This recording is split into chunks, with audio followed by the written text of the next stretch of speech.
Hello everyone, my name is Ross McGill. You can find me on Twitter at Teacher Toolkit. I'm an experienced school leader. I'm your host for this webinar by GL Assessment called The Lost Middle. Apologise for the slight delay in getting started, a few technical glitches, but we're all up and running. The people that I have on the panel with me today, I have Jonathan Bishop. Hi, say hi, Jonathan. Hi everyone. Jonathan is a head teacher, primary head teacher at Broadclyst Primary School down near Exeter.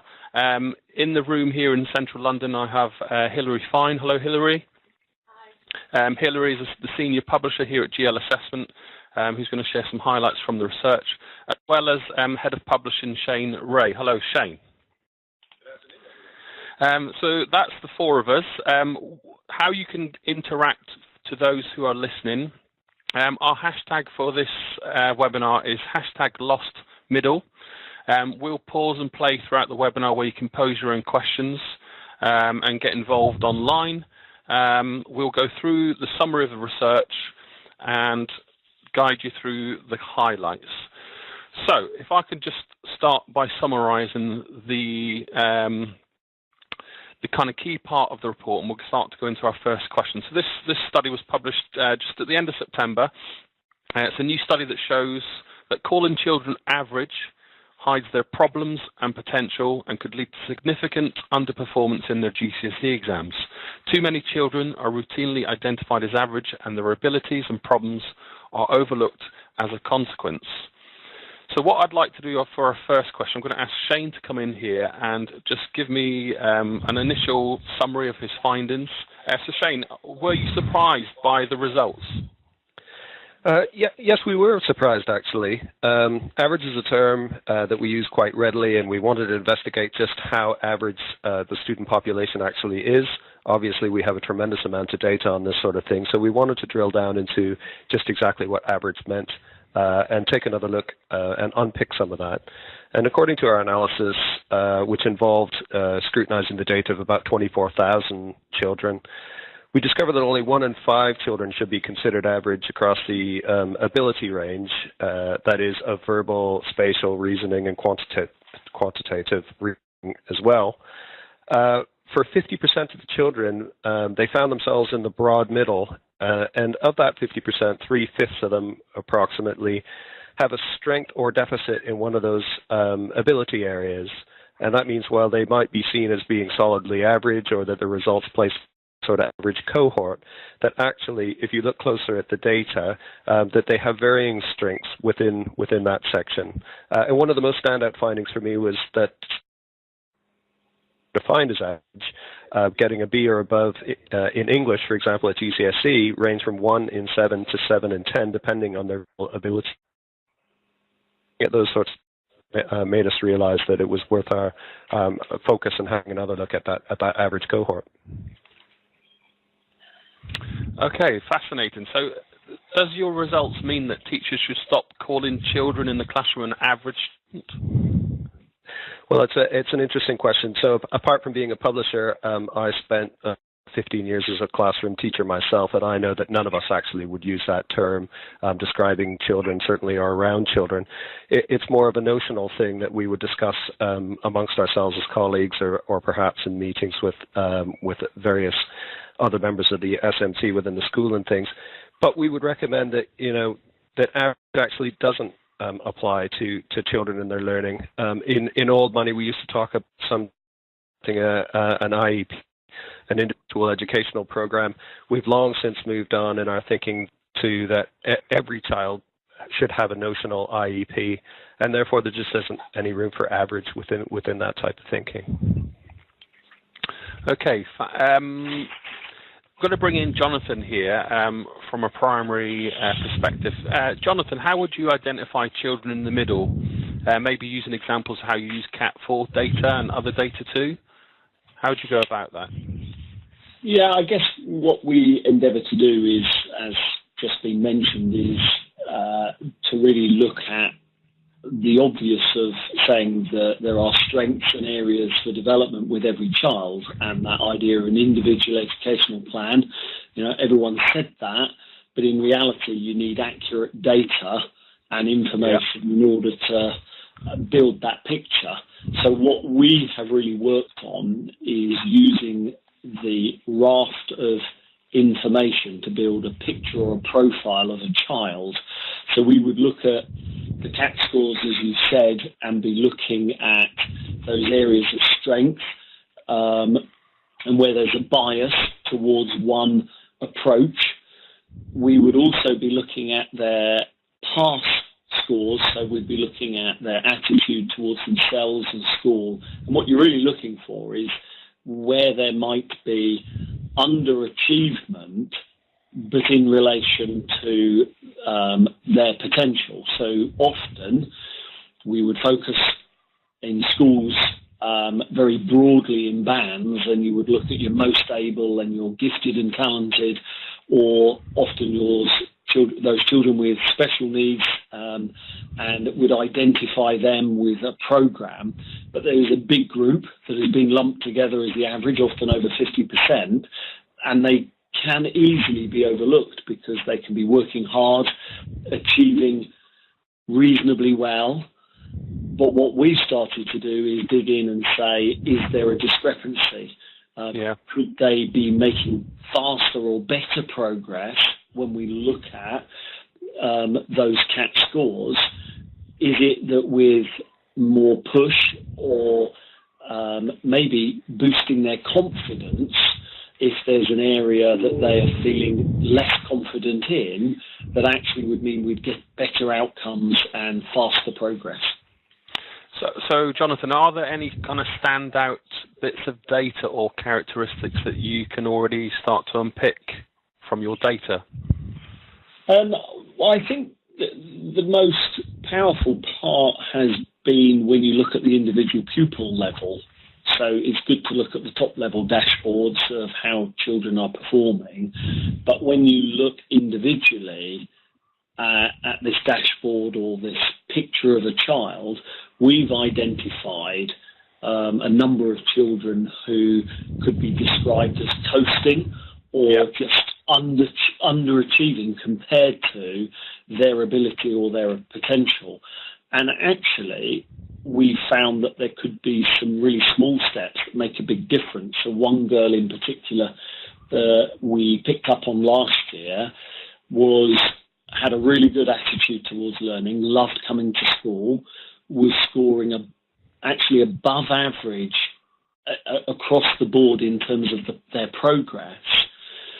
But we realised that actually within reading that she could achieve a lot more, and she had just, was stagnant, if you can put it that way, in terms of her reading experience. And just by having some conversations with her about her choice of book and choosing books that were going to be more challenging to her in her thinking and getting her re-engaged with reading, we saw over nearly 2 years worth of progress in 1 year, and we didn't actually do massively more, if that makes sense. Yeah, so gone are the days where parents come to you in the playground and essentially are starting to say that my child isn't average anymore. Are you, with this data, those days are gone? Yes. I mean, average is fairly nondescript, and probably the laws of statistics, an awful lot of us fall into the band of average. But what we also realise is that for most of us, we have a bias. And if we have a bias, actually we're not average. What we are is we have something that we excel in and we enjoy. And there are those areas that we have to work at, and you have to have a bit of grit, determination to persevere at. And for parents who want to support their child and see them do as well as they possibly can, that more diagnostic picture of their child's strengths and those areas of challenge and how they can support them in that means overall you're going to get better outcomes. Yeah, okay, that's fascinating. What I'm going to do now with the webinar, I'm going to just pause for 30 seconds. For people listening, you might want to just pose some questions for us here in the room. You might want to just send out a tweet, a question to our Twitter feed. So that's #LostMiddle. And when we come back, we're going to go and talk a little bit more with Hilary in terms of those bias characteristics. So we'll just pause for 30 seconds, send your questions through. Thank you very much. Okay, we're back online. So Hilary, to be clear, when you say, when we talk about definite, verbal, quantitative or spatial bias, we don't mean learning styles, do we? Because these are widely discredited. So let's just be clear there. What do we mean with all this information that we've got? Well, I think what we are talking about is that bias, which was mentioned earlier, around our cognitive abilities, which is the way psychologists explain our intelligence or intellectual abilities, which are made up of a number of factors or aspects. And these factors can be present to a greater or lesser extent. And they can be developed and honed as well. And I think that differs very much from learning styles, which, as you've so correctly said, is widely discredited now, and was the notion that children have a preference for learning in a particular way and be tailored to their preferences, which was completely unmanageable as well. So although the concept of learning styles was widely promoted, there was certainly no scientific evidence that justified its application in education, and we're not advocating that at all. What we are saying is that there is this bias in our intellectual ability which can foresee strength in a particular area. Okay, so if we just dig a little bit deeper, could you maybe pick out any surprising bits of data at all? Is there anything that stands out for you from the report? I think one of the things that obviously when we assess children in Key Stage 2, we assess them on English and mathematics, which is about their verbal and quantitative skills and abilities. But what we don't assess, or that there is no way of assessing through the tests that they do in Key Stage 2, is things like their spatial abilities, which may indicate in the future that they have an aptitude for sciences or for design or for other areas of the curriculum. I think the CAT scores generally suggest that for girls there is a slightly stronger verbal bias, but it's fairly marginal. Okay. I'll just bring in Shane again. Shane, have you noticed any difference in the data between genders at all? So, for example, are girls more like, Hilary's pointed out there's just a slight difference, but are there any other gender differences at all? Well, I mean, we didn't go too in-depth into comparing the genders across one another, but girls do perform relatively better in verbal. That's really the only headline between the genders that we've noticed. Okay. So, Jonathan, from a head teacher perspective, maybe you could give us an example of a child who might have a mixed CAT profile, and then how you would focus your support for children who are, in school terminology, a middle attainer.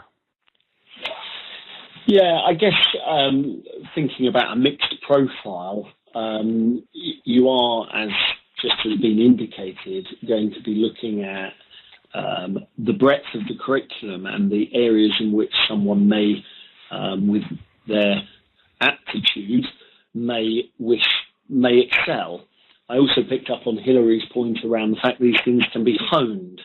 And so I think that if a teacher goes in and is looking at where you want to provide challenge or support within your class, so you're looking at your grouping of children, to ensure that there is the right level of challenge to push them on, or support where it may not be an area of strength for them, it means that I believe you're going to meet the needs of that child to get a better performance across the breadth of the curriculum. So the obvious in terms of looking at English progress and looking at your verbal or your non-verbal approach, but looking at your more science-based subjects has been hinted in terms of some of the problem solving and thinking in the spatial awareness, or the quantitative in terms of the maths. And so just at a very simple level, looking at children's attitudes towards those subjects, their confidence in them, looking at their aptitude, their bias, whatever we want to call it, and then looking at ensuring we're setting challenging targets for those children to be pushed on. The danger of being in the middle, as I've said, is you can be left to coast. You may not be the person who's in the teacher's in the forefront of their mind by putting your hand up, always answering the questions. It's very easy for some children to come in, be very compliant, to be sat there, conscientious, seemingly working, but they didn't get it. They were a bit confused by it.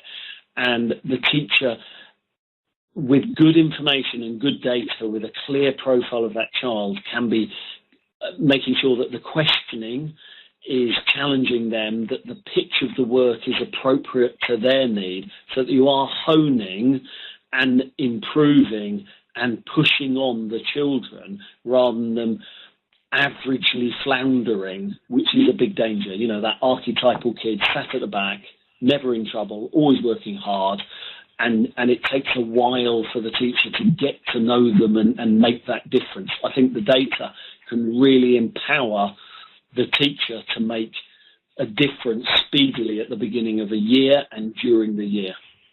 Yeah, no, it's about having that secure overview, and I guess, you know, data is very powerful. Coupled with that, knowing how well a teacher knows the psychological needs or the pastoral issues of that child can be very significant. So thank you for that. Hilary, you say that the findings have had an outcome on results at GCSE. Can you just explain that a bit more, please? Sure. I think it's a really interesting time for the term average in terms of GCSEs. I think if you asked a teacher what an average grade was in the new GCSEs, I'm not really sure what their answer would be. Is it a standard pass, which is a 4, or a good pass, which is a 5? Or is it the potential of any school from a 3, which is a near miss, to a 7, which was approximately the grade B in old money?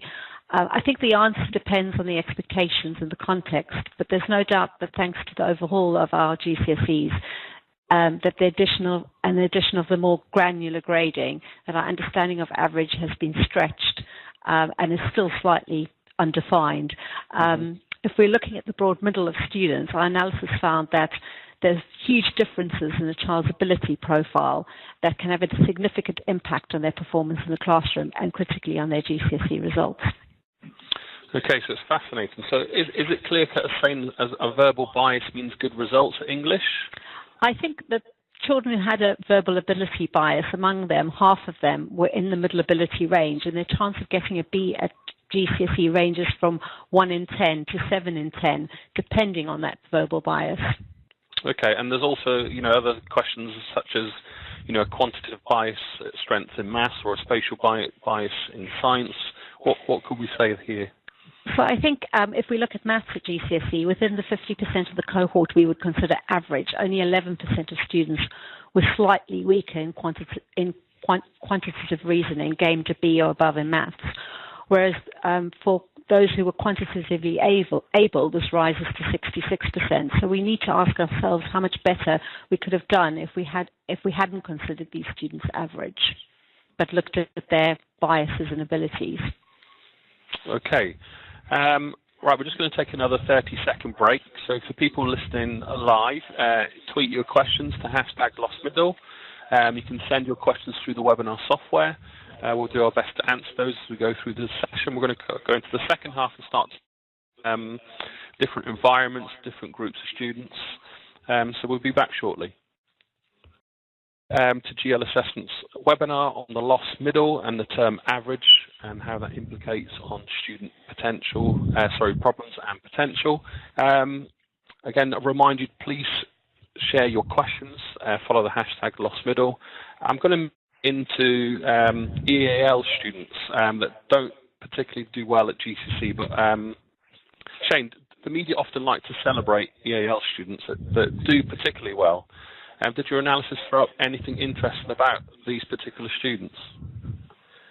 To be honest, we didn't we didn't focus the study on EAL, but generally EAL students do less well but it is the length of time that they've been within the country that can be the most important, rather than just EAL on its own. And the definition of EAL gives no real indication of a student's proficiency in the English language.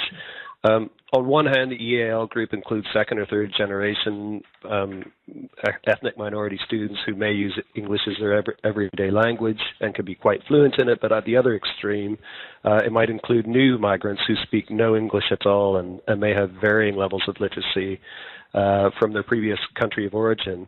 Now, one of the contributors to our report, Nicola Lambros from King's College Madrid, has analyzed data in 2 international schools in differing areas of the world, and she found that most, if not all, of the students with EAL have a significant verbal deficit, and by that I'm referring to the difference between their standardized age score for verbal and nonverbal batteries, and any deficit larger than -10 being statistically significant. She believes that it's crucial that literacy development is a key focus in every lesson for students with a deficit of -10 or more, if you follow me, and there are and if they're to achieve the very best across the curriculum.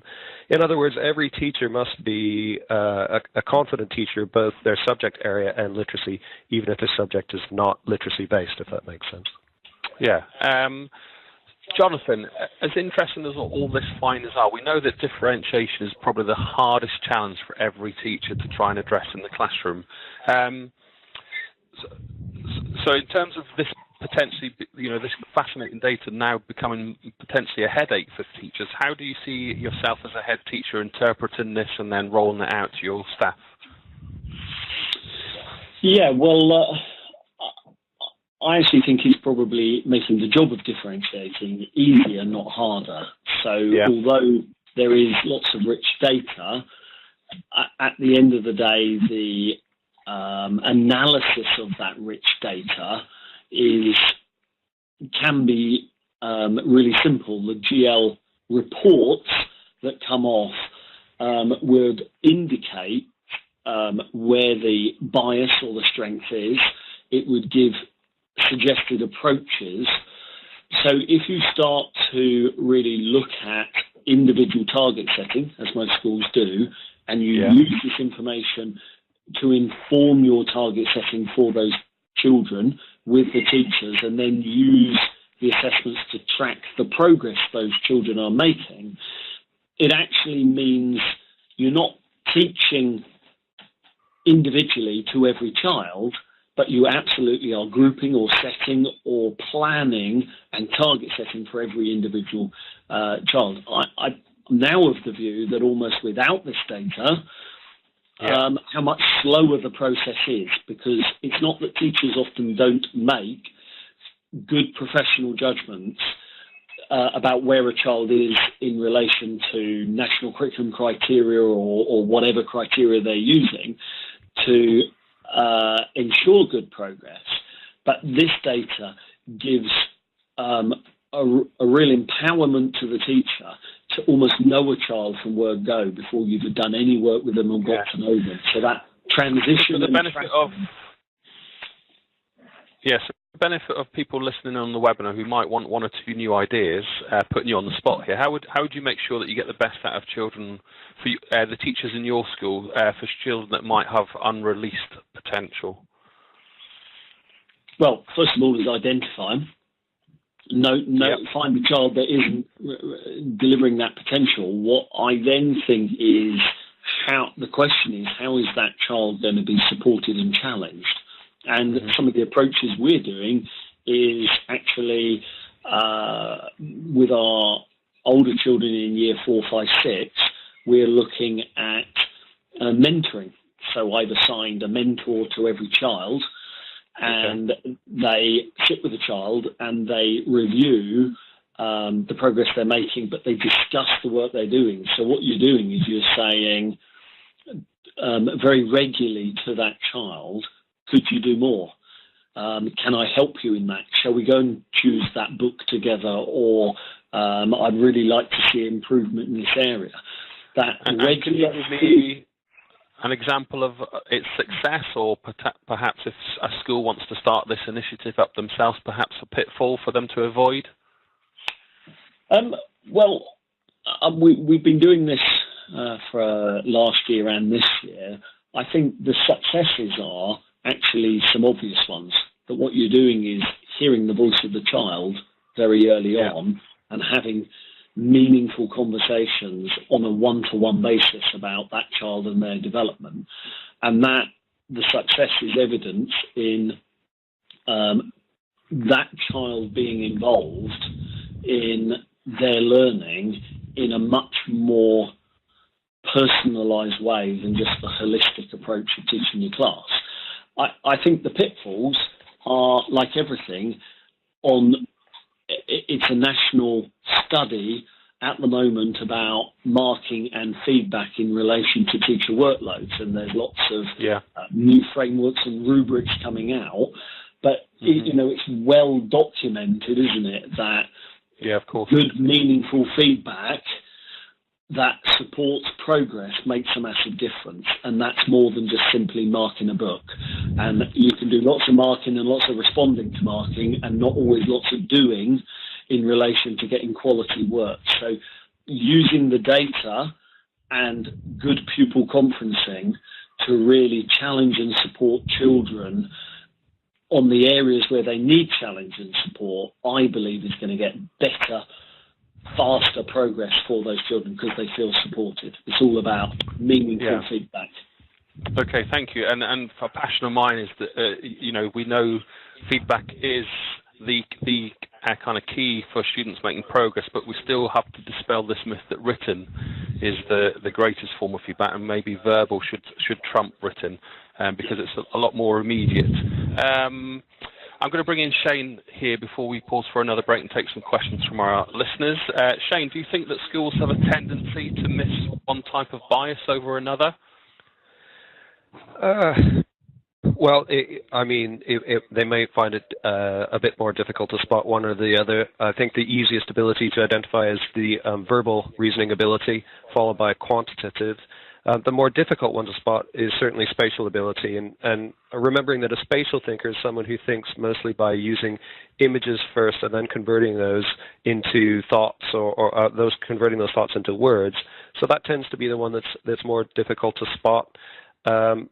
There's a lot of evidence, particularly from the US, that shows that people with strong spatial abilities tend to gravitate towards and excel in fields such as the physical sciences, engineering, maths, computer science, as well as art and design. However, a lot of teaching in the classroom is verbally based, so you need to start by understanding how these spatial thinkers process that information. And you can't assume that the way that you think and what you find easy or hard will be matched by these pupils. In an inarticulate, low achieving, inverted commas, child may complete intellectual tasks of a spatial nature that a teacher finds difficult, and they might complete them with great ease. So I think that probably the one that can be hardest to spot is that spatial ability. Okay, thank you.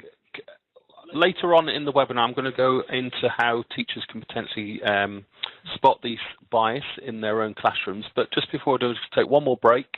Ask for your questions, follow the hashtag LostMiddle, and we shall be back in 30 seconds. Thank you. Okay, welcome back. My name is Ross McGill. I'm your host for the Lost Middle webinar for GL Assessment, hashtag LostMiddle. Jonathan, I've got a question from one of our listeners, so I'm going to pose this to you as our primary head teacher.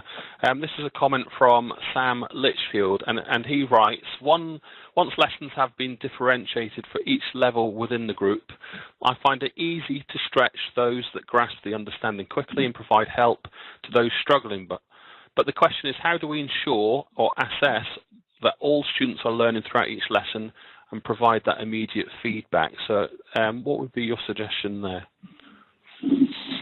I think there's, I guess for me, some fairly obvious things in terms of they're well documented, but actually when you're the teacher in the class, myself included, they're sometimes hard to achieve. And that would be what I've been alluding to around questioning. Yes. And actually that challenging question for specific children. Now, there have been approaches which I'm not a fan of, by the way, but where everyone has a whiteboard and holds them up. I do think digital technologies actually can really help within this, because you can have response systems, you can have forms or questionnaire type responses that gauge where a child is in their understanding of what's being learned. I think that it's also sometimes noting the progress the children are making in the class in terms of the amount of questioning they're doing amongst themselves. And so often just standing back, we can get so sucked into children, but standing back and almost observing the children and hearing their talk can be really empowering. And again, technologies can help with that, where, you know, you can have recordings of the class and hear those conversations recorded by some of the children. And it's been fascinating where when I've been involved in this, where often either we think the children are really engaged and busy, but they're sat there floundering and talking about the football, not the work. Yeah. Or they are, but they're seeking the support of their peers. And it's not copying, but they're helping each other. But often neither of the children know, because we've sat them by ability. So as you say, the question is sucked into the two ends, and you miss that group because they're just almost seemingly looking like they're working. Yeah, and I would add, not to complicate matters, but there are some myths in teaching that because students are busy doesn't mean they're learning.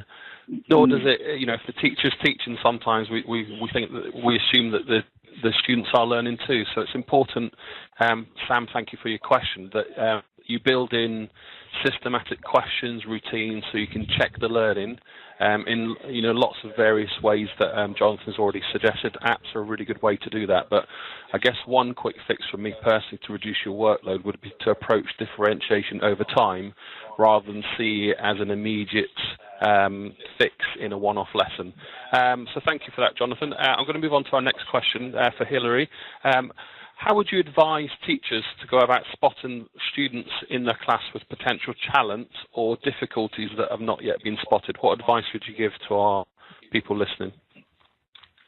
So half of all secondary schools in the UK currently use our cognitive abilities test already, and we're seeing a growing number of primary schools as well. And I think it provides a good starting point to delve into the data more. And as Jonathan has pointed out, the story behind the data is really what's illuminating. And the CAP data can give you a lot of information about the individual student from the individual reports, which break down how the student has performed across those four areas, or those four abilities of verbal, non-verbal, quantitative, and spatial reasoning, as well as a narrative that shows how the student can be supported in their learning. The school can also get reports to send home to parents, which show the parents how they can support their child in their learning. And so to be able to get that individual story of what strengths a child has, I think is really important. Okay, so that's what you'd recommend for parents. Now, I know you're not a teacher, but are there anything from this analysis of looking at this data that you could suggest as a fix for schools or for teachers to particularly pull out? Well, I think it's those, as we've mentioned already, those biases and things like the spatial that may not have been previously identified. And it's also to look at what the scores have been in the CAT scores, and whether the attainment scores for those pupils are showing the same pattern, or whether there's something that's slightly not quite the same, and that can be delved into, so that if it's not sitting quite right, you could delve deeper and drill down and challenge your analysis of different sources of data in order to get a true picture of that pupil and what their strengths are and where they may need support. Okay, thank you. So for listeners, we're coming into the back end of our webinar, but I just want to highlight a few other parts of the report. But before I do, just remind you, hashtag Lost Middle. You can email us, tweet us, or pose a question through this chat box. We've already got a couple of questions through, so we're just going to pose for another 30 seconds, and then we'll bring it back in, and we'll start to summarise the report once again and tell you where you can download it. Welcome back. Ross McGill, your host for GL Assessment, hashtag Lost Middle. Just to finish off, I'm just going to bring in Jonathan here to possibly pick out a few parts of the GL Assessment web software that you might not be familiar with. Jonathan, any highlights for you here? Yeah, I think a couple of things that we found really helpful to us is, first of all, the combined report that combines the CAT score with the progress test, and it very quickly for a teacher identifies, or for the school leadership, those children that might be making below expected progress. That isn't just the less able, that could be a capable child but isn't making the progress that they should be based on the CAT scores, and I think that's really, really helpful. The other one that I haven't used yet but we're just looking at is actually they do a child-friendly report. So it's a report that would give the expected score that they should be getting, but also it's got a column that says if challenged. So in other words, that's not just if challenged by the teacher, but if they themselves really challenge themselves and are determined to do well, what they could score. And I think that could be powerful in those individual conversations and feedback to a child. Okay, thank you. So if you're not yet using this data or the software to its full potential, then there are some good recommendations there from Jonathan. I just want to pick out a couple of quotes from the report that you've probably already had a chance to look over. There's a great article by Becky Hawes in part of the report on page 6, the risks of considering a child to be average. There's 5 key points, so I'm just going to highlight them here. Accepting average on face value is not satisfactory. Number 2, pupil voice as part of assessment practice is essential. 3, for teachers and school leaders to trust your professional hunch. 4, a fresh pair of eyes is vital in providing support and challenge when interrogating results.